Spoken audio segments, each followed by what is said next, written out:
इस्लामाबाद को ये मजमा पैगाम दे रहा है, आलमी ताकतों को ये मजमा पैगाम दे रहा है, मुनकरीन खत्मे नबुव्वत को, कि हम तुम्हें खत्मे नबुव्वत पर डाका नहीं डालने देंगे, हम खत्मे नबुव्वत पे चोरी तुम्हें नहीं करने देंगे।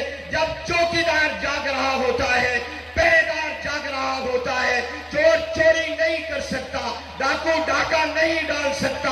आज ये मजमा पैगाम दे रहा है, हम चोरों और डाकुओं का ताक़ुब करना जानते हैं।